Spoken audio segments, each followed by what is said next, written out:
recent news today, and talk about a team where if you're talking about tanking, you're talking about things going wrong, it's the Oakland A's, which I guess after today or after next season, they're not even going to be the Oakland A's anymore. They're going to be the Athletics, the A's, because they're moving to Sacramento to play 3 seasons at least because the Vegas product and stadium will not be ready. Buster, we saw you tweet out earlier about this situation. I don't even know where to start. Maybe I can just, for those that haven't seen, just your opinion on, well, here it is right here. Buster, I'm going to read your words for you. It appears that the difference between what Oakland offered and what the A's wanted was about $35 million or so over 3 years, or about the same that the Angels are paying reliever Robert Stevenson. Meanwhile, owners overseeing an industry worth many tens of billions of dollars stand by and watch their weakest franchise put on this cheap circus and do nothing. Incomprehensible and a terrible business decision. So obviously, you're very strongly opinion about this. And unfortunately, this has become a very, I'll put it this way. This is not great for baseball, especially what has happened with the Oakland Athletics. No, I think it's terrible. And I don't understand why the other owners allow it to happen. A few years ago, during the lockout, a lot of the major league players would focus on Rob Manfred, and they would say, Rob, ruining baseball. And it became like this way for the players to sort of pull together. And I'd sit there and look at it and say, no, Rob Manfred is not your problem.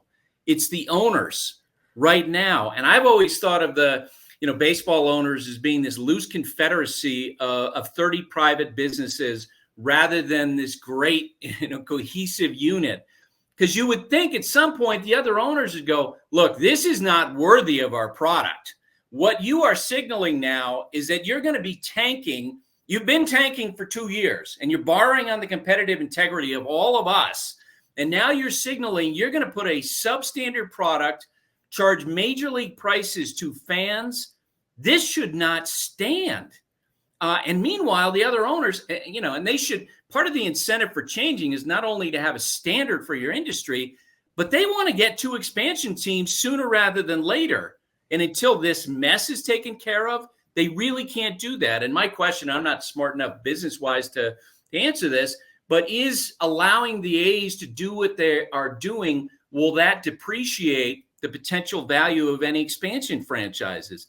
I don't understand why they sit back and allow the A's to operate business like this. It's terrible. Well, and then now to follow up with that real quickly, and the stadium now is going to hold in Sacramento between 10 to 14,000, depending on when they can sit on the grass. They can sit on the grass. If they've got the lawn mowed, maybe they can fit an extra 50 people here, 50 people there. Yeah, it's easy like that. But I mean, so right now, obviously the Coliseum, and for those that have been there, the fans themselves are great in Oakland. The stadium in Oakland is not.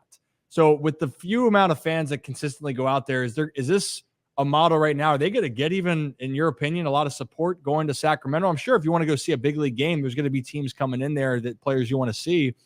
It just, the whole everything just doesn't seem sustainable, at least. And there's still a lot of up in the air with Vegas, obviously.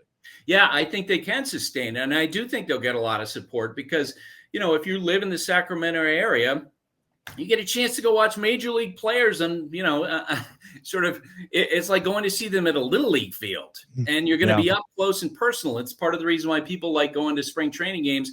Now, are they potentially going to have anything close to revenue stream that most teams have at the major leagues? No. But if you're committed to having nothing but a bare bones payroll, you can make a lot of money. Right? Mm-hmm. You guys saw the Forbes report the other day about the Orioles. Not a surprise. That's the part about tanking that people I think casual fans don't understand. It's not only about having access to the top of the draft and potentially the top players like an Adley Rutschman, but as you're tanking, it's a no-lose situation for owners because they get to suck out tens of $millions of profit because they have a bare bones payroll. Garrett Cole's going to be making more money than the entire Oakland team throughout the duration of his contract. Aaron Judge will be making more money than the entire Athletics roster. Think about that. Oh, I'm thinking about it now. That's those boys got paid quite a lot. I mean, they are some damn good players. But that's the part. The professional part is the player. And I get it. We know this, Buster. It's a business. Everyone has their obviously ownerships have different philosophies. But for the players, being a player myself, the sacrifice, trying to get through arbitration, trying to get to the big leagues, then trying to stay and get that second contract or third, whatever it may be, it's so damn hard. And I guess for those guys, you feel for it because you're hoping to keep aspiring and doing all that. But when you say it like that, you know, the 26-man roster and Aaron Judge is making more than that. And Aaron Judge is a great player, but obviously, as we know, one player is not going to necessarily make the total impact. He can make a great impact, but it is a team sport at the end of the day.